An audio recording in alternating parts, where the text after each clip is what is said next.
All right, so let's talk about financial discipline, looking at the festival fever that's around. And a lot of people really wait for this particular time of the year because they have a huge shopping list. A lot of people stop their investments because they need to divert that money in their expenses. So, how do you manage all of this? Is it right to really take a pause in your investments? And if at all you do, how do you ensure that you again get back to your financial discipline, as far as investing is concerned? So, let's decode all of this. I have with me Shilpa Bhaskar Gole, founder NerdyBird Financial Wellness. So, Shilpa, good evening and welcome to the show. A very common phenomena where whenever it's festive period in the country, people tend to stop their investments or they redeem their investments for big ticket purchases. They have a huge shopping list on their own. They wait for their bonuses to come so that they can, have all the expenses done by that money. It's a typical financial behavior that I'm talking about over here, discussing about here. What is a concern is that whenever either you redeem your investments or you take a pause in your investments, people find it difficult to get back again in that discipline. How big a problem it is according to you, and how can one cope up with that? Kavita, first of all, thank you for having me on your show. It's wonderful to be here. And you very rightly pointed out this is an important topic, and I've been seeing it year after year in my place of work. And what I also find is it's not just Diwali, it doesn't stop here. We've got 2, 3 months of continuous festive season. And it started with Dashera, now there's Diwali, and there's Christmas, New Year, and it goes on till around Sankranti. So people are already trying to figure out how they're going to make ends meet during this period because income generally falls short during this time, and there's always this this sort of reactive approach that people take where they are dipping into their emergency corpus. They're taking loans to meet the deficit, and generally there is a distress period during this phase, Kavita.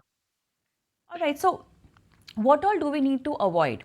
I can understand the urge of dipping into your investments, which is a strict no, but people still do it, and especially as rightly pointed out by you, the emergency fund, the contingency fund is the easiest to break. Um, Yeah. do we do this as per our goals? Because Diwali, if for example, if we talk about Diwali, this is also a time where people do a big ticket purchase. They buy a house, maybe they renovate a house, they buy a car. So big expenses around this time are already planned very well. For which maybe your investment, you might have an investment strategy for it already, or you might have had something like a short-term fix that you might want from your investments. So how do we align our expenses as per our goals? In line with our goals. How do we do that? Great question, Kavita. And I think during this time, one of the big struggles is, when it comes to alignment, is that you get carried away by a lot of the big ticket expenses apart from what you'd already planned. So if this is something that you've planned for, and I'm sure you've set aside funds for it, then great. But if there are certain things that you haven't planned for, chances are that you get swayed by, what your peers are telling you, what your family is telling you to spend on. So my sense is this is a good time to get everybody on board. So if there are family members we're talking about here, there are relatives involved, get everybody involved in this financial planning process just as the Diwali season, starts to set in. And why I say this is because planned expenses, big ticket expenses, okay, when you're talking about all the other expenses that come along, say, for example, what you're spending on family get togethers, what you're spending on travel, what you're spending on the festivities and the celebrations. I think a lot of people sort of get carried away and swayed a little more to spend that extra money during this period. So, what I find is that having a collaborative approach where you're taking everybody along in this whole planning process is very, very useful. Secondly, Kavita, I would say set spending limits. There's absolutely nothing that more can be said except that you have a good budget in place and set spending limits based on what your income is, as well as whatever bonuses it is that you're expecting or have already received during this period, Kavita. And I think if these two things are taken care of, you've got your spending limits in place, you're spending consciously based on your plan with a collaborative approach of having your relatives and family members involved in this process of spending consciously. I think the festive season can be joyous for everybody. One truth over here is that I have seen people taking salaries in advance. just because they know there's going to be a huge expense coming up during Diwali and even post that.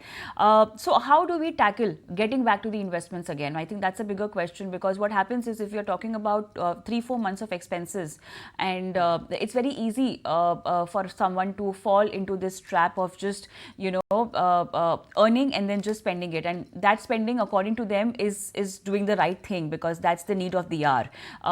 So in this scenario, your investments take a back seat, especially if you have important goals aligned and you need that continuity in your investments. Now that is broken. Absolutely. And if we look at this more deeply, Kavita, I see this happening the most when it comes to your short-term goals. So, say something like a retirement or something very long-term, which is, let's say, 7 to 8 years away or even 10 years away. These are goals where if you take a pause for a month or two and you get back on track, it doesn't have such a significant impact. But I would say that if there's anything that is short-term or medium-term, to give you an example, there are people who've planned their child's school fees for the next term, and there are people who've also planned for the child's college fees. So these are very short term goals and they need to save for this. So there are SIPs ongoing for short term goals as well. So this generally takes a backseat. And if people pause SIPs for this at this point in time, then come March, April, May, you tend to see that deficit happen, and then you end up borrowing money on a personal loan or a credit card. That's number one. The other bit, Kavita, is also that summer vacation is just 7 months around the corner. 7 months seems like a long time, but by April, by March, by even February for some people, flight tickets and hotel bookings start to happen for the upcoming summer vacation period. So that's again a short term goal that people have in mind, and they don't tend to have enough in time for the goal. So, having said that, how do you keep that discipline? What do you do? Well, I would say if you had to choose between stopping an SIP and pausing an SIP, so there's the word stop, cease, and cancel, and then the other side you've got pause.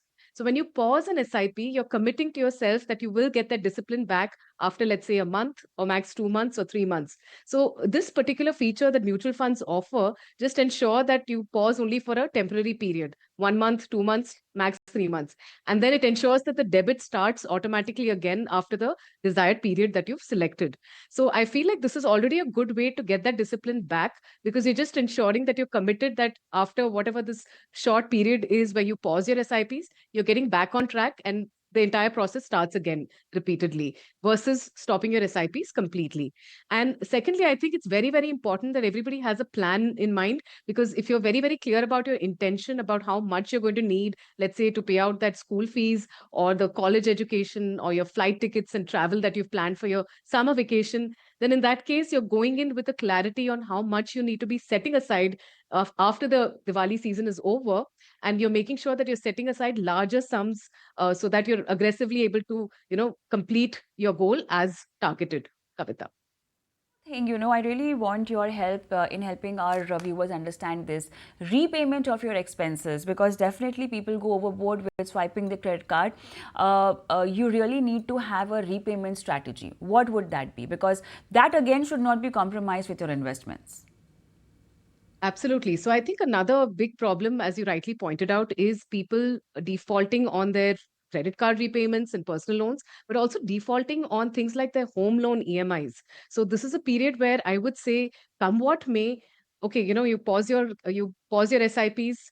That's something where you can try and make up for it in the long term. But if you pause on your or you default on your home loan EMIs or your credit card payments, the outstanding very quickly builds up, because the late fee starts to pile up, the interest charges start to pile up, and then the amount starts to look very big. So this compounding effect can have a very, very negative impact also, where suddenly at the end of 2 3 months you have a very large sum to pay off. So I would say that whether it is Diwali season or the festive season that lies ahead, do keep up with your loan repayments. Don't stop those completely.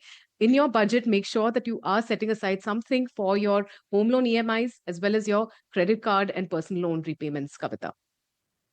All right, Shilpa, I think we will discuss every aspect of how to manage your finances during the festive season. What should be your priority if you get a very hefty bonus this Diwali? One last question. So, if you get a hefty bonus this Diwali, I think start by using it for for points that are already there on your financial plan. So, if there was this big purchase, big ticket size purchase that you had to make, go ahead and use that bonus for it.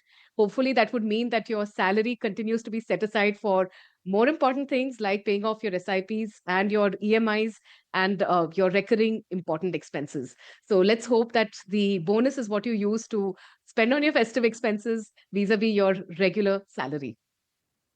Don't just be a smart investor, be a smart spender also. And if in case you're pausing your SIP, make sure that you again go back and continue it. Thank you so much, Shilpa, for being on the show and helping our viewers with this today. Thank you, Kavita. Time for a quick break, but then post that we will speak to our viewers live. But just in case you want to send across any of your queries, you can do that on our WhatsApp number and email ID, and we will answer your questions live on the show. 865-797-4571 is our WhatsApp number. The Money Show at etnow.tv, the email ID where you can send across your question. Let's take a quick break and post that a live financial planning session today.